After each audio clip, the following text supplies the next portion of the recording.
Welcome to Siraj classes. जितने भी YouTube दर्शक हैं सभी को प्रणाम, राम राम सलाम। तो मैं आपको ये बताऊंगा द सोल्जर। द सोल्जर ये पोएट्री का है, ये समरी है जिसे आप बताते हैं इसमें कि एक सैनिक जब युद्ध करने जाता है, लड़ाई करने जाता है, तो क्या क्या उसके अंदर जो है प्रश्न उठता है, इसके बारे में यहाँ बताया गया है। और ये कहानी प्रथम विश्व युद्ध 1914 से 1918 के बीच में हुआ था, उसी का कहानी प्रथम विश्व युद्ध का। The soldier is a sonnet composed by a well known war poet Rupert Brooke. The soldier एक सोनेट है। सोनेट 14 लाइन का होता है, क्योंकि क्वेश्चन आता है एग्जाम में कि सोनेट कितने लाइन का होता है, तो 14 लाइन का है, 40 लाइन का है। सोल्जर जो है एक सोनेट है जो रूपर्ट ब्रूक के द्वारा लिखा गया है, और ये युद्ध के कवि के नाम से जाने जाते हैं, युद्ध कवि है। ही was a poet of England, वह इंग्लैंड के कवि थे। He died of septicaemia doing first world war, वह प्रथम विश्व युद्ध में ही, प्रथम विश्व युद्ध के दौरान इसकी मृत्यु हो गई थी सेप्टिसेमिया नामक बीमारी से। सेप्टिसेमिया नामक बीमारी है क्या? ये रक्त में जो है एक बोलते वायरस के कारण जो है इसकी मृत्यु हो गई। रक्त में जो एक वायरस हो गया जिसको सेप्टिसेमिया नामक बीमारी दिया गया, तो सेप्टिसेमिया नामक के कारण जो इसकी मृत्यु हो गई। कब हुई? तो फर्स्ट वर्ल्ड वार, मतलब प्रथम विश्व युद्ध के समय। He was a poet as well as a soldier, वह एक कवि के साथ साथ एक सैनिक भी थे। This poem because very popularly due to it is idealistic patriotism. यह कविता जो है पूर्ण रूपेण देशभक्तिवाद से कविता जुड़ा हुआ है। Here the poet shout deep and emotional love for his own country. यहां कविता, यहां जो कवि दिखाने काम करें कि अपने देश से वो कितने प्यार करते, एक सैनिक या अदर पर्सन भी जो है अपने देश से कितना प्यार करते, इसके बारे में एकदम पूरा गहराई से दिखाने का काम किए हैं। ही सेज दैट, वह कहते हैं कि लाइफ इज अनसर्टेन इन वार। वो कहते हैं कि जीवन जो है युद्ध में क्षणभंगुर है। आज का सूर्य दिखा है, कल का सूर्य हम देख सकें कि नहीं ये कहना मुश्किल है। कब शहीद हो जाएंगे ये कोई नहीं जानता है। He is fighting in a foreign country. वो ऐसा क्यों कहे, युद्ध का ही बात क्यों कहे? क्योंकि उस समय ये युद्ध में ही थे, प्रथम विश्व युद्ध में थे। वह विदेश में लड़ाई कर रहे थे, युद्ध कर रहे थे।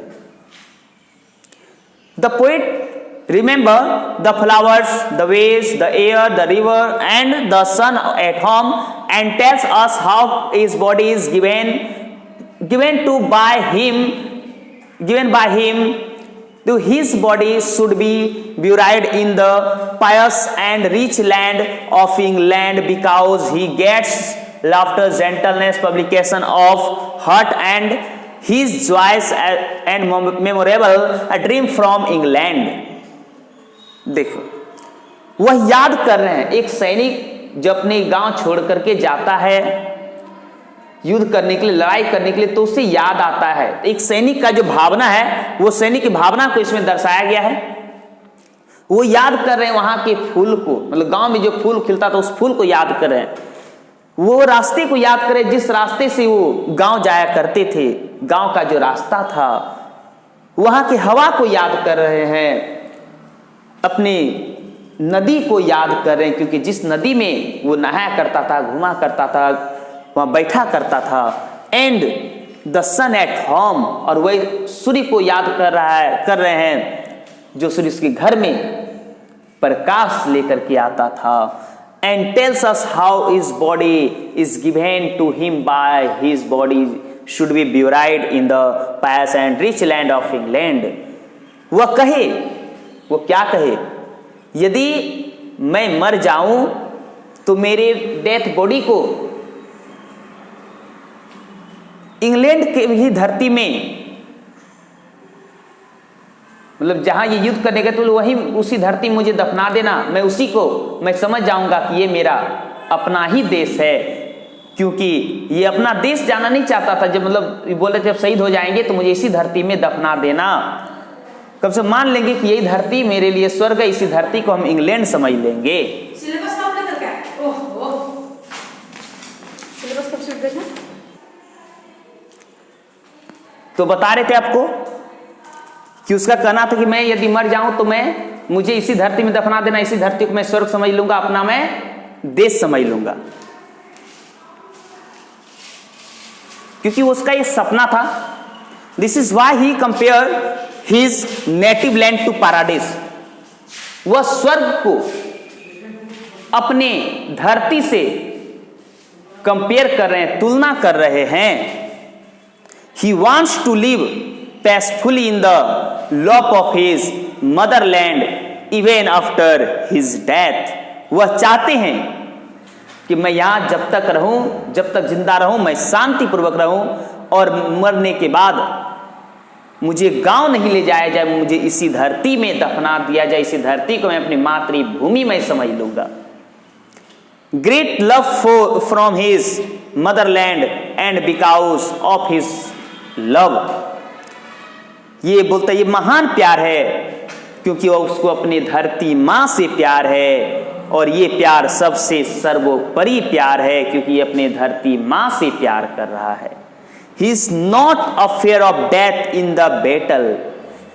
ऐसा नहीं कि वह इस मृत्यु से भयभीत है, डरा हुआ, ऐसा कोई बात नहीं है।